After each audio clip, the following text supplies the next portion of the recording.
There are 4 factors to consider when choosing a market as an AI agency, and I'm going to talk about the first one in this series. And the first one is that we need to find a market that is in pain. It is very important. We do want to find a market that wants our solution. And here are a few distinctions around that. First of all, what I want to say is there are some offers that we as AI agency owners get very excited about. Voice AI, for example. It's rather hard to sell. Now, much love to the clients that I have who are successfully monetizing that, of which there are a few. There are a few people who really do that successfully, but it's generally speaking hard. I've seen it is more like SaaS, it's more like software. You need more marketing effort in order to fully bring that to the market. It's more like a SaaS product than an actual service. So for that, you will really need to productize that, package that up, and then also deal with the incumbents who are looking to also serve that market, and then bring that forward like that. So the point being, when we're talking about a market, we need to find a market that is in pain, and we need to find a market that wants what we are offering, and so we need to see it from their perspective, from a client-centric perspective, rather than from us, from an ego-centric perspective. Because oftentimes we think what we want to bring to the market is an offer that is very unique, but that's not necessarily what the market wants. I had a conversation the other week about what would be an introduction offer, and he said, like, I don't want to build a website, web design agency, for example, and I agreed with him. And I thought maybe a good reframe to think about that is, it's not a web dev agency, it's not the main offer, it's just basically a self-liquidating offer in the front end so that you can upsell other services, right? So you give to them what they actually want and then sell them what they need. And why is that important? Because you will need to build the trust first with that business. You will need to find a way to serve them in a way that they can build positive, repeat, consistent experiences with you, so that you can then serve them with other more custom implementations and higher risk implementations also that definitely may fail, where you need more feedback loops, etc. with that business. So we need to find a market that is in pain. We need to find a market that cares about the use case as much as you care about it.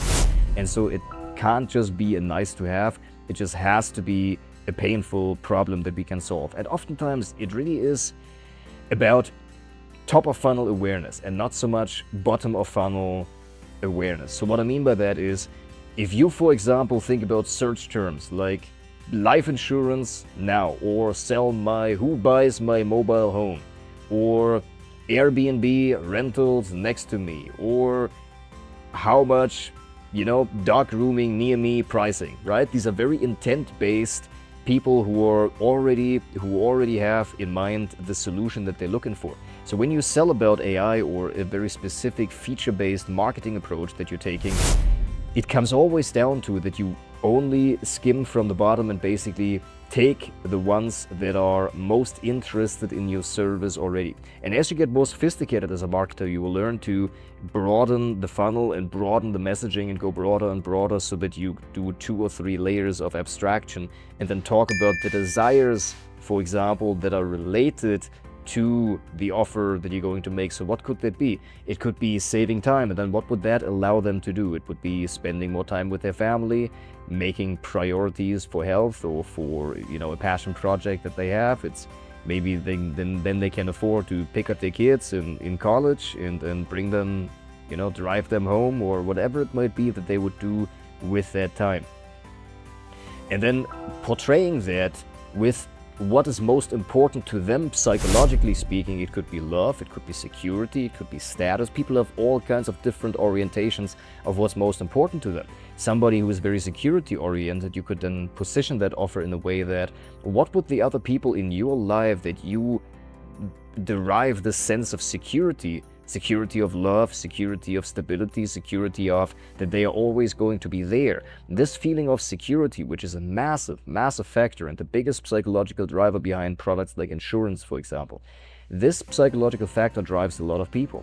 And so if you can find a way to position that product and not just talk about the features, but talk about the benefits and the benefits that are psychologically relevant to the person that you're speaking to, you go more sophisticated in this top of funnel awareness. And then you would be able to portray what the benefits and the real life scenarios would be, how it would look like and feel like and sound like to this person, as they would experience this new life reality with their senses, or at least that aspect that has changed about their life. Obviously, oftentimes in marketing, we think about this big life-changing implementation, and it can be, and we do want to amplify the perception of that without overstating and without lying.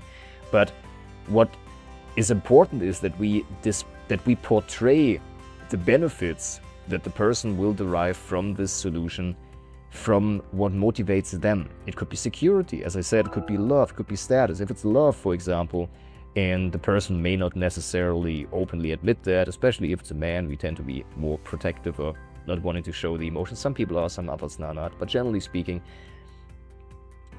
But if it's most important to them, operationally speaking, how they live their life, then we need to string our argument based on that. So like, how would that look like? How would that feel if you had the time to spend more time with your daughter? And then what would you do? Okay, so how many frisbee sessions in the backyard would that equate to? Okay, so at least one more per month. And if you play that out over the long term, what would that do to your relationship? Okay, and if you weren't able to do that, and now you put yourself in your shoes where you're 65 and then you're looking back, what would having missed out on that actually mean? How would that feel? Do you think your 65-year-old self would have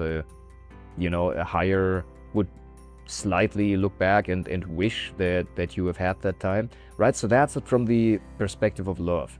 From the perspective of status, it could be, well, what do you think the people that you're maybe not at work, if they go to the office as well, what do you think it would do to you if the people that you surround yourself with actually hold you in higher esteem, actually ask your opinion, actually ask because they see that you have that aspect of your business sorted, that they come to you for advice and that they would listen to you more, right?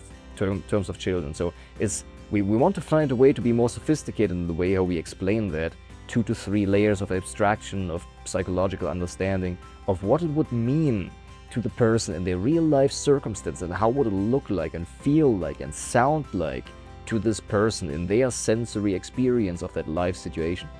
So what would it be like if you went into the living room and, you know, your children would immediately look up from their iPad and start coming running towards you, or like ask you questions?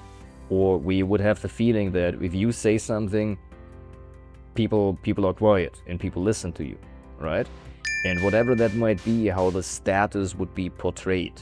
So it's security, it can be love, it can be status, it can be the experience of growth, wanting to grow as a person. Some people, a smaller segment though, but a lot of people are motivated by contribution specifically, of like what would, you know, how much more would you be able to give? But it's also oftentimes a second layer of psychological motivation, right?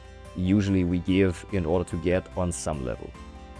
It sounds not great, but it is the case for most people, operationally speaking. So most people have learned that giving is a way that it's very unsophisticated to just trying to get what you really need. That's a fairly immature state of being. So a lot of people have learned, okay, I get these if I just do that. And so these are the inputs. So this is what I need to do in order to get what I really want out of life. And so the point being, we need to find a market that's in pain. We need to find a market that wants your solution, and not only you being the one that is excited about the solution, but you also need to find a market who is receptive towards that solution. And then we need to define that offer and package that in a way that the market can actually understand and receive it.